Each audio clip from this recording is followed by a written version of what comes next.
Welcome to the latest episode of our podcast series for financial advisors. Today's episode is Build, Grow, and Transact, $3.5 billion Cyndeo on thinking like a $25 billion firm. It's a conversation with Matt Kilgroe, President and CEO of Cyndeo Wealth Partners.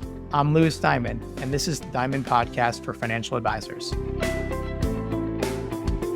At Diamond Consultants, we help elite advisors identify the right environment for their businesses to thrive, whether that's at a wirehouse, boutique, or independent firm. With nearly 3 decades of experience, we've guided thousands of advisors and represented more than $250 billion in assets transitioned. And each year, 1 in 4 advisors managing $1 billion or more who change firms are our clients. Our process is education-driven and based on building relationships, starting as your strategic partner well before you're even thinking of a move. To schedule a confidential conversation, call us at 908-879-1002.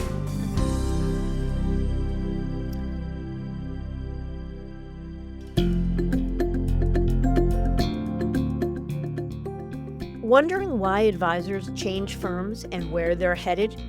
Are transition deals going up or down? Those very questions and more inspired us to create our annual Advisor Transition Report. It's the award-winning, data-driven resource designed for advisors that connects the dots between the motivations around movement and the firm's appetite for top talent. Arm yourself with the knowledge you need to make smart decisions. Download your copy at diamond-consultants.com/transition report.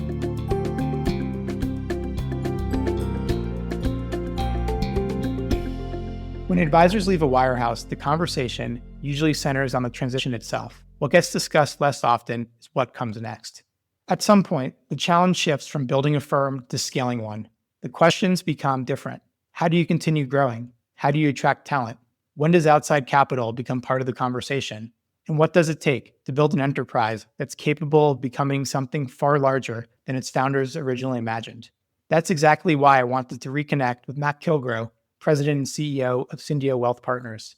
When Matt was first on our podcast back in 2021, Cyndeo was a newly launched independent firm that left UBS with a 13-person team and roughly $1.2 billion in client assets during the uncertainty of 2020. Today, the firm oversees approximately $3.5 billion and has grown in ways that simply wouldn't have been possible inside a traditional wirehouse structure.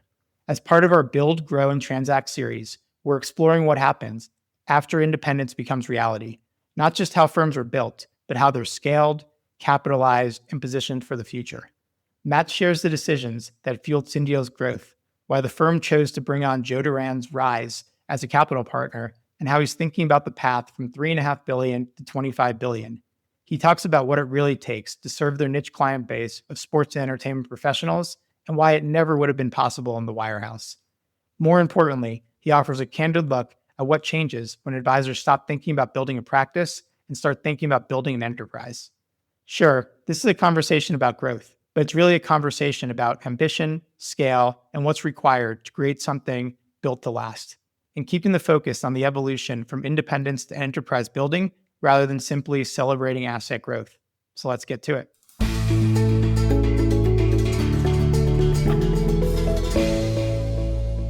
Matt, thank you for coming on our show again. Oh, it's great to be here, Louis. Thanks for having me. A lot's changed since we first had you on. I think it was like right in the middle of the pandemic, maybe right after. And that's what we're most excited to talk about today. But maybe set the table for folks that didn't have the privilege of listening to your first episode and may not be familiar with Cyndeo or your team and its origins from Merrill and UBS. Maybe just give us the origin story. So I know when we first interviewed you, you had a 13-person team. You had left UBS in the middle of the pandemic, had about $1.2 billion in assets, and you were really just getting rolling in your life cycle as an independent business. So maybe just back up the tape and give us the origin story if you don't mind. Yeah, of course. I started in the business in 1991 at Merrill Lynch. Been here in St. Petersburg, Florida the entire time. Built and grew a team within Merrill Lynch, had great years there. Was there for 21 years. In 2012, my partners and I moved the team over to UBS, and we were there for 8. Continued to grow the team, and both from a client standpoint as well as advisors and the personnel on the team. And then in 2020, we launched our own firm, Cyndeo Wealth Partners. Couple funny anecdotes around COVID. I mean, we made the decision to go independent in the fall of 2019. I know you were there and part of that, so thank you. But then literally a week and a half before COVID hit, we signed a lease on a nice office build out. So a little bit nerve wracking when the COVID hit, but we drove through it and we ended up launching in June of 2020 and had a very successful transition. We just didn't let anything stop us. I do like to brag a little bit. It took us 60 days to get over $1 billion transition. Wow. And I do have to say that was non-protocol and it was also pre-electronic. So we did it all with paper. Pretty proud about that with the team. We did a great job. You should be. I honestly think if every advisor had confidence that it would happen the way it happened for you, I know my job would be easier. I think a lot of advisors would be in motion in a very different way. I think if I remember, you told me that you moved over 98% of your book when you transitioned from UBS. So, I mean, that's an incredible achievement. Heard about the pace, just the fact that you pretty much brought everything over. But looking back on that, what do you think that amazing retention number says about the relationships you'd built at UBS? And what did the transition teach you about your clients that maybe you didn't already know?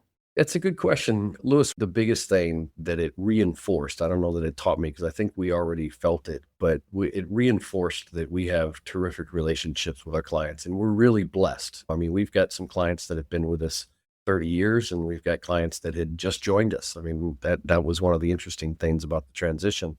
And so I think that if I had to sum it up and what we learned is that the relationships with our clients is what this firm and this business is all about. And I wouldn't say that it was fun to do the transition. Anybody that ever tells you that a transition is fun, you might want to question them, but it was very rewarding. And I think that the response and the way some of our clients acted and the excitement that they had that we were doing something on our own was tremendous. In fact, we had a number of clients that said, it's about time. I'm really glad you guys are doing this. So yeah, I can't reinforce enough that the relationships with the clients is everything for us. Amazing. 2 follow-up questions from what you said. First one, and I should ask it after your comment about your transition, what was it, if you think back to like those chaotic 60 days during the transition, that you think set your team up to execute that quickly, especially with all paper, non-DocuSign transition? Like what was a learning or something you would impart on someone who's considering doing the same? You have to be all in on it. One of my partners, Pete Francis, for example, lives in Lakeland, which is about an hour away from St. Petersburg. He pretty much moved over to St. Pete and lived in a motel for a week or two. It's just all hands on deck all the time. And I tell the story, it is funny. We launched on June 12th and we were going hard. We had worked 7 days a week going up to the 4th of July weekend. And I remember that the Fidelity folks wanted to take some of the weekend off. And I had to calm myself down and say, okay, all right, it is 4th of July. We can pause a little bit. But I think that's the biggest thing is just recognizing that it's going to be a short period of your life. But we were just so dead set on getting it done. And I think part of that was client driven because we know how important it is to the clients that their money and that their entities and that their flow and that their payments that they do, it was all being taken care of. That was a big part of the driver is that we didn't want any client to feel like they were left out in the cold there. Makes sense. I really like the way that you frame the transition. Like you said, someone essentially has to get their head checked if they thought a transition was fun. But I think what people often miss is the fact that it could be rewarding. Like it doesn't have to be all doom and gloom and backbreaking work. Like ultimately you make a proactive decision. You're transitioning, uprooting your team, your clients, your own life by choice. So keeping in mind that it could be rewarding and that it could be exhilarating or it could even be a recharge. I've seen it as that as well. It's a very useful frame. You also mentioned that there's a lot of excitement from your client base about this move. I would think if I was a client and you called me up and was like, hey, Lewis, it's Matt. We've left UBS. Now it's time to move your assets. And I know it's non-protocol, so you probably said something different, but that doesn't seem like there'd be that much excitement around it. Like, why do you think this move in particular, there was energy and excitement around it? Yeah. Well, I think it's evidence as to the depth of the relationships that we have with the clients, right? They care about us as people They don't really see us as service providers. I mean, I think that they see us as a part of their world, and it's corny, but I'll say part of their family. And so they were excited for our next venture. And I think that one of the other things that we noticed when we made this change and we went to independence is that other people who were not maybe our clients, but were in our community, when they saw that we did this, a number of them came to us and wanted to be involved, wanted to become clients all of a sudden, even though they hadn't been somebody that we were pursuing. And by the way, most of them were business owners themselves. So there's something that separates you in the client's mind, particularly if they are business oriented or if they own their own business, because when you join their ranks as a business owner, there's like a kindred spirit that comes across. And so I think that was a big part of it. And frankly, the depth of the relationships that we have with clients, I would have been disappointed if some of them were upset with us that we were making this change and that it was going to tax them in some way. In fairness, I mean, we did everything we could to make it painless for them. But that's not to say that there wasn't disruption. There was and there is. But I think it's just a credit to the depth of the relationships that we have with our clients.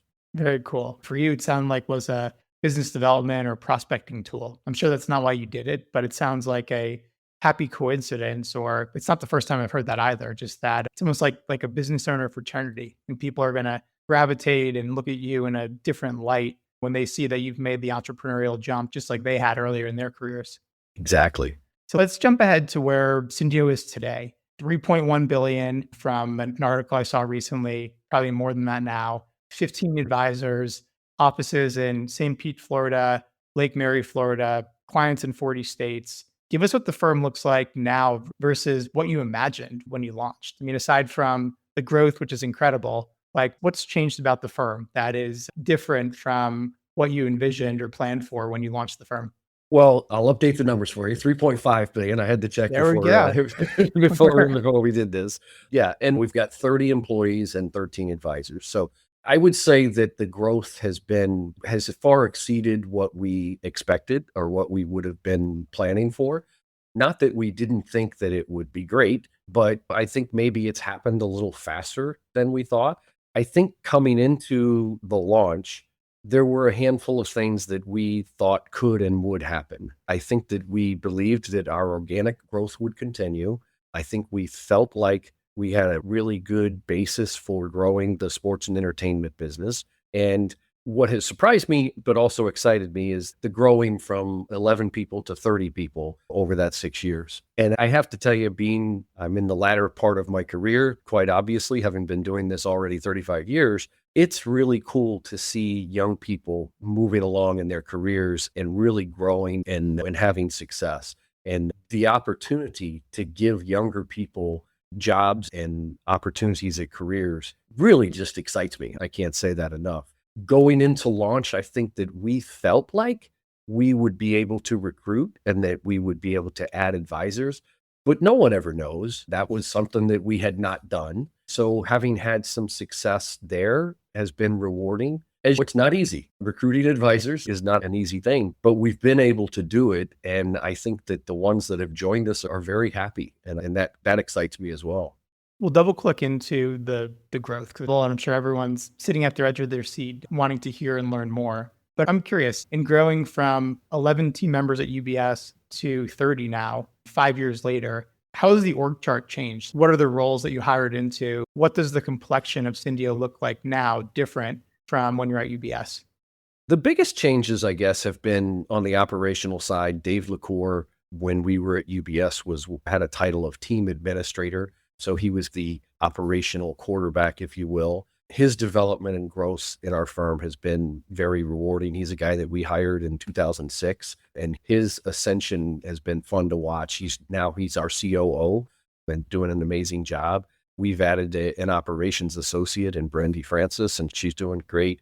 And I'd say from an operational standpoint, the other positions that we have added that were different than at UBS, and this speaks to the growth, is we have added just added a third client experience specialists. And in essence, what they are is onboarding people. Their whole job is to help onboard new clients.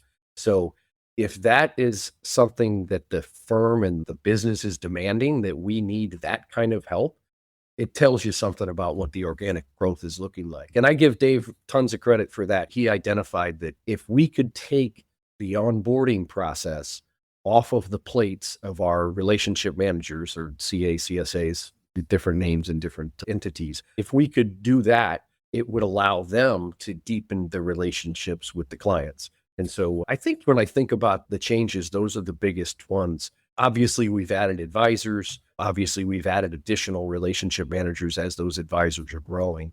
But operationally, those are probably the biggest shifts.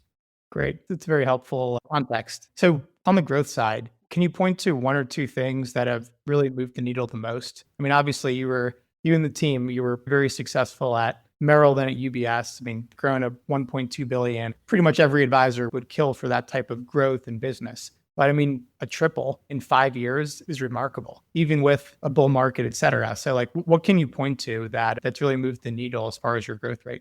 I think it's a handful of niche markets that we are working in and serving. The fastest growing niches are definitely the work that we do with business owners who are selling, either selling their business or selling parts of their business, which are creating liquidity events. That's a huge driver of the growth. We're fortunate to be in Florida where real estate has obviously continued to grow in value. And we have a lot of clients who own a lot of real estate, actually agricultural real estate originally, and now it's developing into additional very valuable real estate. And then the third one, of course, that everyone wants to talk about is the sports and entertainment sector. So the growth rate there has been tremendous as well. I think it's also a focus. We talk about it. You only get results on things that you focus on. And there's no question that our advisors are focused on performing at a high level and growing their practices at a fast pace. Amazing.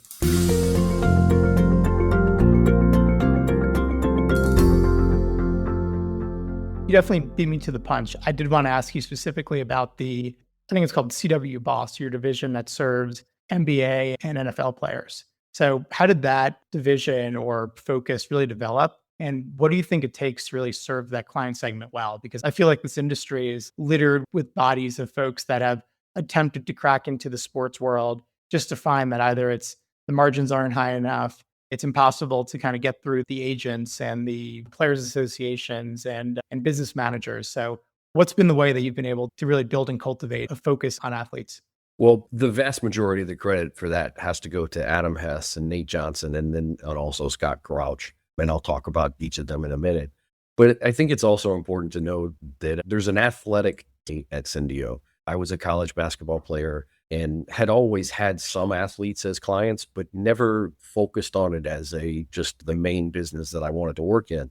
When I talk about the athletic DNA, so there's 30 people at Cyndeo, 10 of them played college sports. It's not a requirement to join Cyndeo, but it just so happens that that's been something that has evolved. And I think that how has that grown so fast? Well, the three people that worked in that the most really, Adam, he played professional basketball overseas for 13 or 14 years.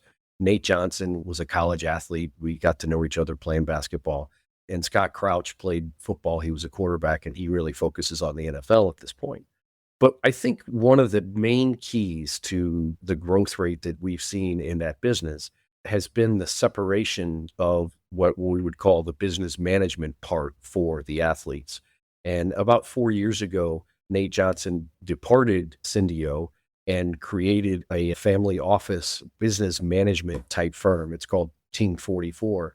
And what we essentially did there was we separated the day-to-day bill paying concierge type services. I mean, think about an athlete or an NBA guy or an NFL guy who gets drafted. They're usually very young and now they have to move to a new town. There's a lot of logistics that have to happen there. And Nate has built that business and we have utilized it with CW Boss. He and Adam have a great relationship and I couldn't be more proud of them. I will brag a little bit. I think that my numbers may be rough, but close to 10% of the NBA players are clients of Cyndeo and CW Boss. That's cool. And 60 NFL players, either current or retired NFL players. So that piece of the business has really grown. And I think we're just scratching the surface with what can happen there. I think there'll be other sports that we can get into. We do have a smattering of baseball and tennis, But those are some things that I think can continue to grow at a quick rate. I do have to say, to be successful, and this is part back to some of your question to the audience out there, to be successful in that business, in that niche, you have to live in it. Nate and Adam know everything about the NBA benefits packages and all the different things that need to happen to be successful in the planning for NBA. And then Scott Crouch is the same way on the NFL side. He knows that what it's like and what the benefits packages look like and how to navigate them. I think that you have to live in that world and you have to speak their language. And our guys do it tremendously well. Well said. Yeah, I remember during your transition, you were courting or dating with Adam and Nate, and were like really excited about the opportunity to figure out a way, hopefully, to bring them on board once you launch the business. Do you think you would have had the ability to grow a meaningful sports and entertainment business if you stayed at UBS? No, I apologize for laughing, but it really is, you can't work in those niches and not be a fiduciary. One of the big things that we see with the athletes is they have more private offerings, more businesses that friends or associates want them to invest in than any other segment that we deal with or see. And if you're sitting at Merrill Lynch or UBS or Morgan Stanley, how can you really evaluate those? You just can't. And if you put anything out there that is a judgment or an endorsement of a private investment like that's not affiliated with the firm you're with, it's a fireable offense. There's no question that the setup and the way that it's been built and positioned was not going to happen at a wirehouse. Yeah, makes sense. One more question just on, we'll say like the earlier years, and then we'll get into your decision to raise capital recently. But when you launched the business, and even to this day, Dynasty Financial Partners was your chosen infrastructure partner, call it St. Pete neighbors, et cetera. I think they also took a minority equity stake in Cyndeo when it launched as well. So I'm curious, now that the firm is rocking and rolling, you're well through the transition, it's a booming enterprise. How do you work with Dynasty now differently from when you transitioned? Well, the Dynasty relationship has been integral to our launch. It's been super important to our growth. I've said it publicly before, and I'll say it again. Cheryl Penny has done and fulfilled everything that he said he was going to do. And some of it was prediction, right? Like telling us what he thought we could do. But that's really cool to have seen unfold the way it has. I mean, everything that he said that we would do and can do, we have done. And not that he's stopped and said we're done. That's been terrific. I think Dynasty as a partner for a firm that is looking to launch out of a wirehouse is a great choice. In fact, to me, it's like the most no-brainer choice unless you're going to just do it all yourself. They were terrific in helping with that transition to be successful. And then post-transition, as we have continued to grow, the various elements that we've used them with and for go really deep. And we can talk about all the things that they do on paper. There's that. We use them for the OCFO. They do our billing and our books and records. They help us with compliance, all of that stuff. But as much as anything, I think what they do is they serve as a conduit to the independent world. Because when you launch out of a wirehouse, I mean, I spent 29 years at the wirehouse. That was my world. And so now you're out and the whole world is open to you. Where do you start? How do you pursue all these things? And by the way, I'm still a financial advisor, so I'm still working with clients. I don't have all the time in the world. I've got to hone it down. So I think the relationship and the consultative nature of what we do with Dynasty is super important and has been a big catalyst in terms of our growth. Amazing. Excellent to hear. So this new sub-series that you're a part of, Build, Grow, Transact, that'll be the focus of the rest of our conversation, if you don't mind. So in March of 2026, it was announced that Joe Duran of United Capital fame and his private equity firm, Rise Growth Partners, took a minority stake in Cyndeo, which was big news. Given your growth, the firm was healthy, you guys are rocking and rolling. What was the honest answer to why sell capital now and why at all? I think there are multiple reasons as to why to look at a transaction. And some of it began with the forward thinking of what does succession look like? How will the older guys at the firm like Matt and Pete Francis and a few others, how will they eventually exit? And we have a great group of young advisors and other employees here at Cyndeo, including my own son, Kent Kilgroe, who obviously, whenever I'm done, I'm going to want him to be in a position to be an advisor at a firm that he wants to be at, right? And not that it's just about him, but it's about everybody at Cyndeo. And so as we thought about succession, we don't want it to be a cliff where just all of a sudden we just sell the firm and Matt and Pete ride off into the sunset and leave everybody else trying to figure things out. That's part of why we decided to run a process and find the right partner for ourselves, partially to take some chips off the table for the initial partners in the firm, but also to position ourselves for the next stage of growth. You mentioned Joe Duran. His reputation precedes himself. I mean, he has built and grown multiple huge businesses. And so to some extent, we felt like what we were getting there was a cheat code in terms of how to go from 3 to 25 billion. That's a big part of what we did. I think that they also, as having them as a capital partner, allows us to be able to put the inorganic side of the growth engine to work even stronger than it was. I am very proud of the fact that we had recruited successfully and transitioned advisors from other wirehouses. Very proud of that. Having Rise in our corner now, I think gives us an ability to take that to the next level. Very interesting. What was your criteria, thinking back to your process when you were considering and were open to bringing on a capital partner? Like, what were you looking for in that entity or in that sponsor? And did it ever dawn on you, whether pre-process or during it, that why don't we sell the whole thing and sell to a strategic versus selling a minority stake to a sponsor? Well, we had the opportunity for both. Let's be clear. And some of the strategics came to the fold relatively quickly. I and the rest of the partners realized that we're not done. We weren't ready for that. And we wanted to continue to run it and go at it ourselves, but potentially with a minority partner. As far as criteria, once we made that decision, okay, we're not going to go strategic. We're looking for a minority partner. Quite frankly, we had to feel like they understood us. And when I say that, there are a lot of opportunities out there in the minority investment space that they're great people, don't get me wrong, but they're financial buyers. And I'm not saying that Rise to some extent, and Rise and Joe Duran are to some extent a financial buyer, but they're wealth management people. They understand me and they understand our advisors. They spoke a different language. And one of the values here at Cyndeo is simplicity. We try to keep things simple.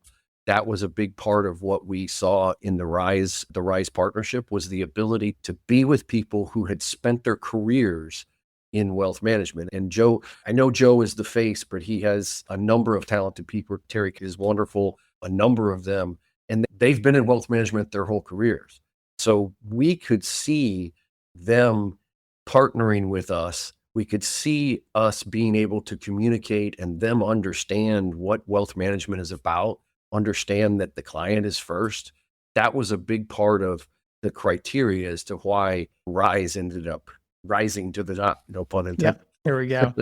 No, it makes complete sense. I mean, given the size and impressive nature of your firm, I mean, I'm sure people were coming out of the woodwork to buy equity in Cyndeo. So almost always, it's never a problem of how do you find capital or is there enough of it to go around? It's more, how do we parse through not just the offers and the multiples, but who do we want to go to battle with? Who's, like you said, who's going to understand us? Who's going to be a partner to us? Who's going to take us to the next level? Because I have to imagine too, I mean, in the back of your head, probably in the back of your head, the front of your head going into this was, we got a good thing going. We're loving our independence and calling the shots and being beholden to no one, but our team, ourselves, and our clients. How did you weigh the trade-off from a governance and control standpoint of now having a new equity partner, someone pretty significant and vocal in your cap table? Well, I go back to the fact that they're wealth management people. And Joe Duran, I met him originally back in 2009. In fact, I don't know if I've ever told you that, but we looked at joining United Capital before we left Merrill Lynch. Got to know Joe, liked him, just wasn't the right time for us with United Capital. but the comfort level with him. And as we went through this process, and by the way, I have to shout out to Dynasty's investment banking team who ran the process for us. They did a terrific job. Sam Anderson headed that process for us. I think that a big part of what we were seeing as we went through the process was the communication and the description of, oh, how would we handle this or how would we handle that? And it is a minority transaction. We are still fully in control. There's a board and Rise has one seat. So we did look at a lot of the governance issues, and really the things that Rise wanted to have a say in or wanted to have consent rights on were all things that as a partner, I'd want them to anyway. So I've said to others, what's the big shift? Because I've been asked, what's the big shift for me as the CEO? And I really don't feel that there's this big shift because I've always had partners and I've never really gone down a path of, hey, this is my show and I'm just going to do what I want. I have always felt like I wanted the opinions of my partners. And so as we went through the process and talked through the governance and everything, nearly all of what Rise would have a say in, I want them to have a say in. I'm using the cheat code there. And I do want to say it was important to me because I do feel like we have two of the most, if not the two most dynamic leaders in the independent space in Cheryl Penny and Joe Duran.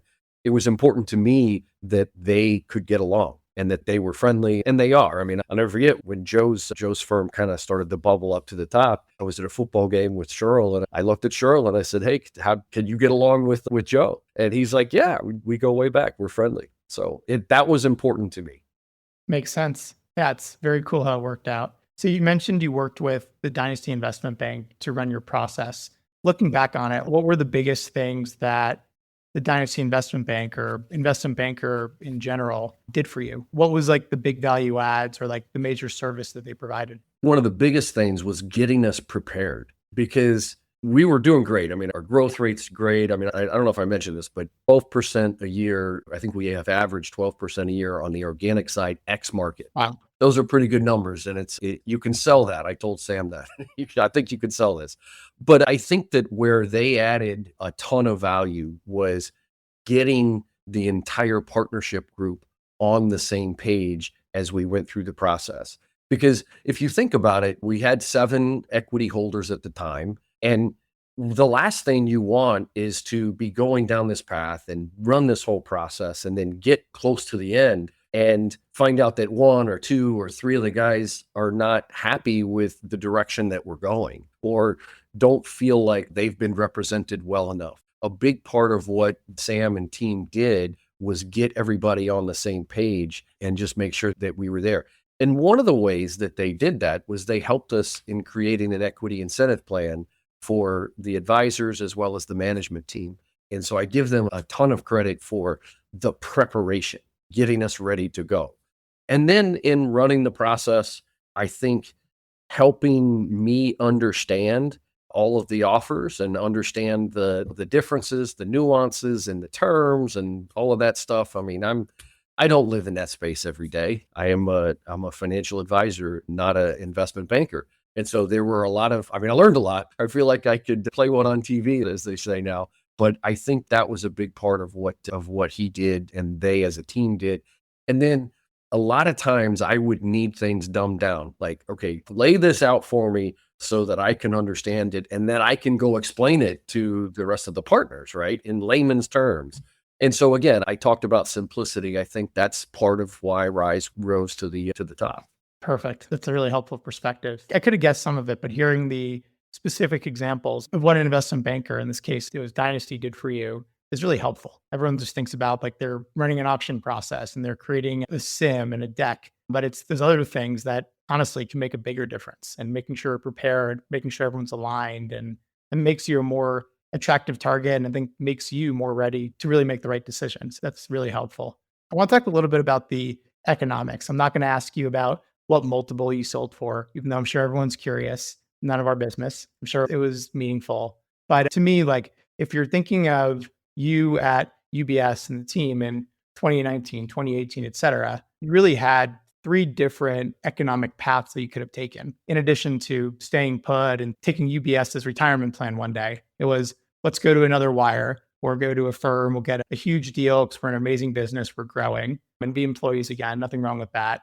Path two was what you did, was let's play the long game. Let's go independent, build our own firm. We're going to defer a major liquidity event until we have a recap or we sell the business. And that's what happened. And then third would be you could have joined an existing firm, an existing RIA. And I know like in your model now, you're actively, and you've been successful with it, trying to bring on teams or advisors from a wirehouse who like the independent space, but don't necessarily want to build it on their own. So super long-winded question, but how did you think about the financial trade-offs between those three different paths?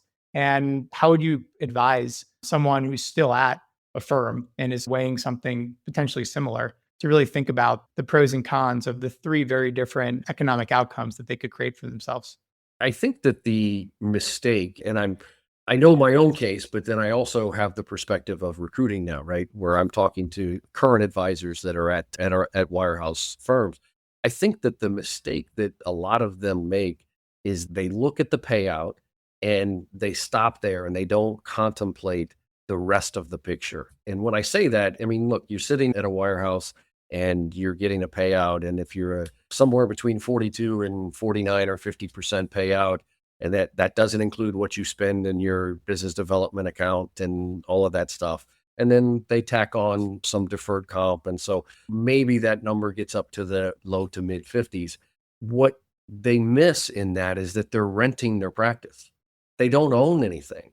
And the compounding effect of that equity is really the key and the piece that I think a lot of wirehouse advisors miss. They run the numbers. They say, "Oh well, what if I go independent myself and maybe my payout creeps up into the high 50s, maybe even low 60s if they're running a really slim practice and firm."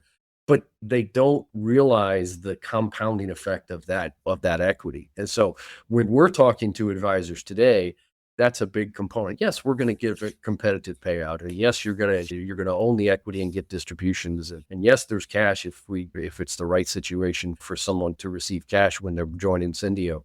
But the big piece, and especially with a firm that's at our stage and at our size at 3 billion, the road from 3 to 25 is going to really compound on your equity. Whether you decide to launch your own and go down that path or join a firm like a Cyndeo or someone else, that's the piece that I often see getting lost. And I would go back to don't rent your practice, own it. And that's a big deal.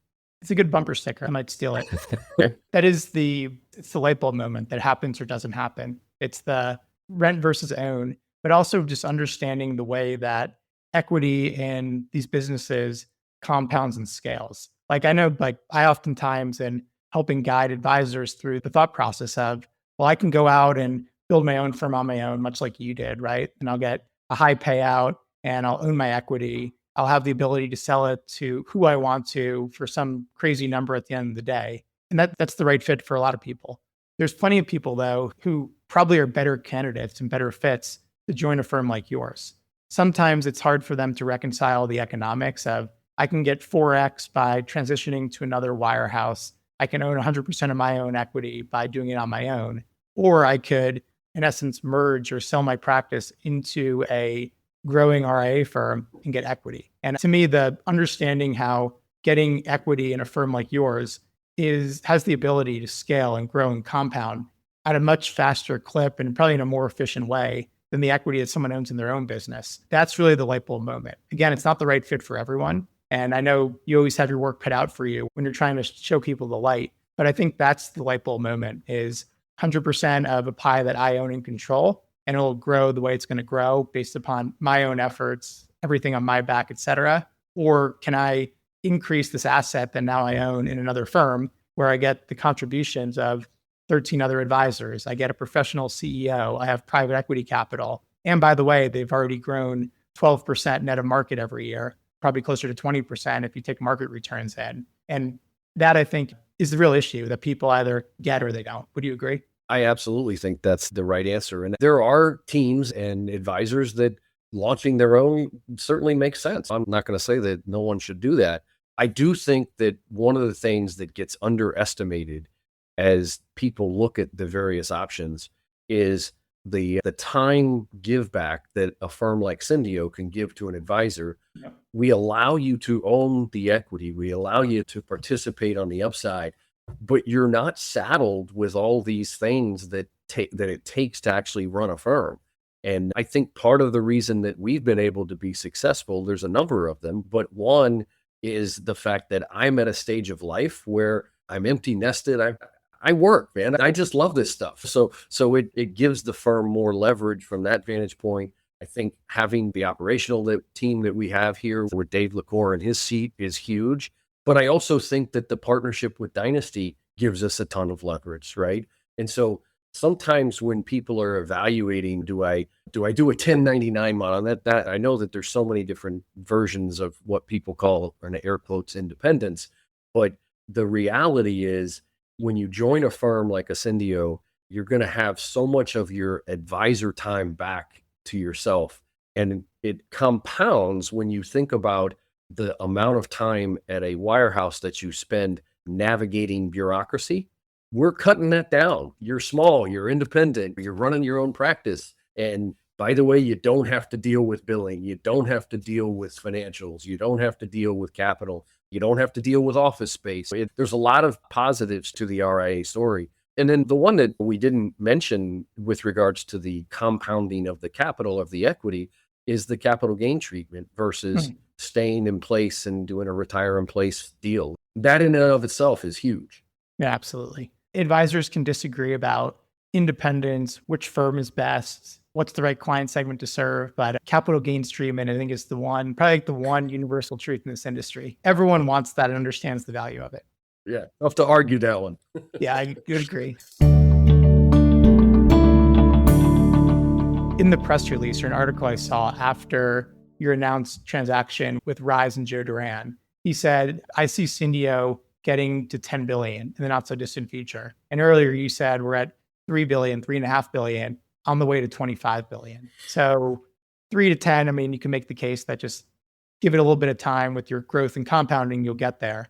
But 3 to 25, how do you bridge that massive gap? Like what's going to be the makeup in your view on your roadmap of organic growth, inorganic, recruiting advisors? How do you think you grow by 8 times more than where you are today? Well, I think what you're describing is how do you scale? And that's a big part of why we feel like the partnership with Rise was the right mix for us. Look, I don't have all the answers right now. That's part of what we're going through. But as I see it, we're going to have to scale, or we're going to scale by bringing on additional talent, not just in the advisory space. So that, yes, we're going to recruit advisors. We're going to recruit teams, but we're also going to need to recruit additional talent. We're probably going to hire a chief growth officer here at some point in the near future. Eventually we'll need a CFO. There's this whole playbook that we're going to run on the non-advisor side. And you have to, as you get bigger, there's just only so much time in the day. And so finding the right talent and to some extent growing the right talent within the firm. I'm a big fan of hiring people into positions who I already know how they work. And so I think that's going to be a big part of it. Some of it will also be geography. We're very strong in Florida right now, certainly between the St. Petersburg and Tampa markets over to Orlando. We will eventually, I think, go south towards Sarasota and Punta Gorda and Naples, but additionally expanding and looking at opportunities in the Southeast. I think that with the sports and entertainment piece of the business, having a presence in California will be critical. And I think that we will do that at some point here in the future. So there's a lot of answers to the question of how do you go from 10 to 25? Hey, right now I'm focused on getting from 3.5 to 4. Exactly. You gotta keep plugging away. And that's what we're doing. Yeah, I mean, you really do have a blank canvas. You have capital, you have wind at your sails, you have organic growth, you got an amazing team. So it's more about just, I guess, being nimble, right? Responding to opportunities as they arise. And like you said earlier, like if you're not focused on something, it's not going to happen, which I completely agree with. So let's pivot back to just like the mindset shift from being almost a 30-year veteran of the wirehouses, 21 at Merrill, 8 at UBS, to now being 5-ish years into the independent world. What's something that you couldn't have fully appreciated or you didn't fully appreciate about life on this side of the industry when you're at a wire? I think one of the biggest pieces that's different, and some of this is the marketplace, right? But some of it is in being an independence, is the ability to curate and focus on and deliver to clients private market opportunities. Yep. You can buy and invest in hedge funds and private equity and things of that sort when you're at a wirehouse. But it's a very limited menu. Oftentimes they are feeder funds from the custodian or from the wirehouse themselves, which is problematic in and of itself. And anybody that's gone through a transition knows what I'm talking about. But I think the ability to help clients hone in on these private markets and be able to have an ability to review and go through what really works and what makes sense for each client is a huge issue. We do some of the work internally, but for some of it, we outsource some of the due diligence so that we can be confident. I go back to the athlete space. There are times when we'll see 5 to 10 a month of private deals that we need to review because it's important to the client. And a lot of it's athletes, but some of it's just regular clients. And we just can't do that when you're in the wirehouse. So I think that's a huge component. And then just being able to be creative in terms of both marketing as well as how you're going to grow the firm. In independence, I have said this in the past that the one warning sign you have to do is you have to be careful about shiny object syndrome, right? Because it's just, I would agree. Yep. I can do anything. And so what should I do and what should I not do? That is one of the things that's, I guess, in some ways a positive about a wirehouse is they keep you within the bumpers and they don't let you go outside. When you're independent, you want to be able to go outside, but you've also got to create your own bumpers. That's one of the big issues that are differences between being a wirehouse environment than being independent. The other thing that I would point to is just the ability to be creative with your employees with regards to how you reward them. And I do want to say this, one of the things that I was very proud of in the transaction and process with Rise is we decided to make every employee at Cyndeo an equity owner. Oh, very cool. I think that really excited the entire firm. That's hard to do in a wirehouse. You're not doing it. You don't have control over those things. So those are the pieces that I point to. Those are 3 amazing takeaways. Out of curiosity, what's like a private investment or two that you're proud of, or that really illustrates like the power of being a fiduciary and having visibility and the ability to advise on things that would never be on a wirehouse platform? Well, I think one of the examples, and I won't go too deep on it because it'd be too obvious to some of our clients, but we had a client come to us with a private investment that he really wanted to do. And when we looked at it on the surface, we scratched our head and said, man, I don't think we should do this. And we brought in our outside due diligence firm and they studied it and looked at it. And when we went back and forth and back and forth, and the client really wanted to do it because he wanted to be supportive of some younger folks. And what I'm really proud about with regards to that one is that between us and our private due diligence firm, we helped him find a way that the deal could be constructed in a manner that we could get comfortable with and that our outside due diligence partner could get comfortable with. That's not happening at a wirehouse. That's a service above and beyond. That's just a small example. There are others. I mean, we have done some interesting things. We did our own private credit fund back in 2022. It's worked out pretty well. That might be one of those things, shiny object syndrome. We were excited about it. I don't know that it's something that we would do again. Fund's doing great. Everything's playing out the way we would have hoped for it to do. But those are just examples of things that you can do when you're independent. It's very cool. The example you used of the private investment, I mean, you really gave advice and were able to have an opinion and influence the outcome versus if you were at UBS or any captive firm, your client would have brought it to you and you just would have been like, I'm not allowed to give you advice on this. It's not on the platform. Like, good luck. It's a totally different outcome and experience for the client. That example to me, like, really brings it home for what the power of the independent space is really all about. Let me ask you 2 more questions to wrap, and then we'll let you get on with growing your firm. I mean, there's clearly a version of your story where you get to $1.5 billion, $2 billion, and you're like, cool, this is awesome. We've made a ton of money. We built a valuable firm. We got rid of the bureaucracy. Like, life's pretty good. But you definitely did not take that approach like many successful advisors and firm owners. Instead, it was, we're at 3.5 billion, we'll be at 10 relatively quick, and then we're going to 25. So how did you think about that, of just getting comfortable and just hanging out to an extent, like transitioning to more of a lifestyle business versus what you're doing now, which is pedal to the metal, growing, working hard, and really building something? Well, I have to speak personally, obviously, because my partners I think they have similar views, but I can only speak to my own personal situation. And what I would say to that is just that I'm just not cut like that. I'm not made like that. There are times where I wish I was. I wish I could just kick back and chill and whatever. I love this business. I love the ability to impact other people's lives. And I think sometimes the term growth and all these numbers we're throwing out to go from 3 billion to 10 to 25 and all that stuff, I always think about the clients and I think about the people that we're impacting more so than I think about pounding our chest and saying we've grown this firm to such a level. The reality is you don't go from 0 to 3 billion unless you're helping people. And the additional reality is you don't go from 3 billion to 10 to 25 unless you're helping a whole lot more people. And that to me is really the reason that I think we do it. And for me personally, quite frankly, I'm not a big hobby guy. I don't golf a lot. I don't fish a lot. I enjoy this business. I enjoy working. Don't get me wrong. I love to relax. I love to go to sporting events and I take vacations, but really this business is a lot of fun to me. And when I talk about the people that you help along the way from 3 to 10 to 25, it's the clients, but it's also the people that you're working with and the opportunities that you're creating. I love seeing young people come in here and you see stars in their eyes, man. They want to learn this business and they want to work and they want to have fun.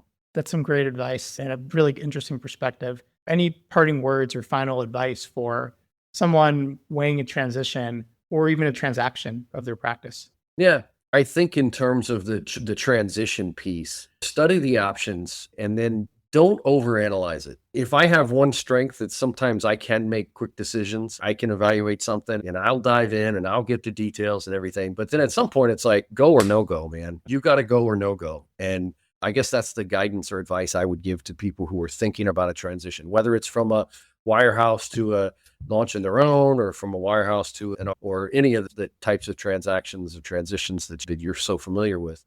In terms of a transaction versus a transition, I would say study the options, know what is out there, but I would also say get some help. I could not have done what we did. Us, Cyndeo as a firm, couldn't have done what we did without the investment banking help of Dynasty. We couldn't have done what we did on launch without people like yourself. So you want to enlist help. And there are professionals out there that do this stuff all the time. And if you're an advisor, I mean, I talk to advisors all the time and I ask them, do you have any spare time? Like, do you have time to go kick the tires on all these different options and study these different potential transactions? And the answer is usually no. So like we preach to clients to hire professional help with your finances. I think it's the same thing with advisors to seek professional help. And to me, that's the right investment banker. It's the right consultant and surround yourself with the right people. Perfect. Great way to wrap. And I didn't tell you to say the last part, but I appreciate it. And I'm biased, but I agree.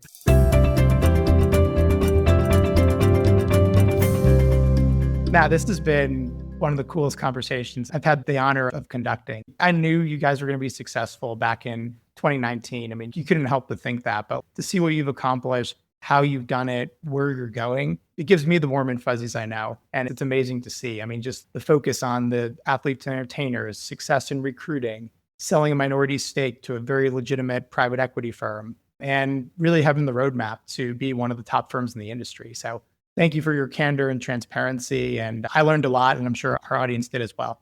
Thank you, Louis, to you and your firm. I mean, for doing what you do. I'm a big fan of the podcast. I listen to nearly every episode. So keep doing what you're doing. I appreciate it.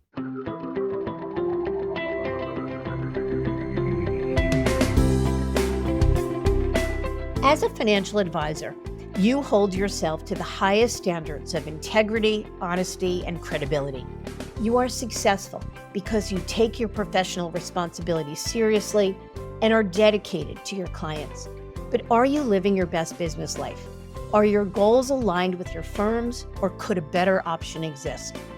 Should I Stay or Should I Go is a book written with you in mind.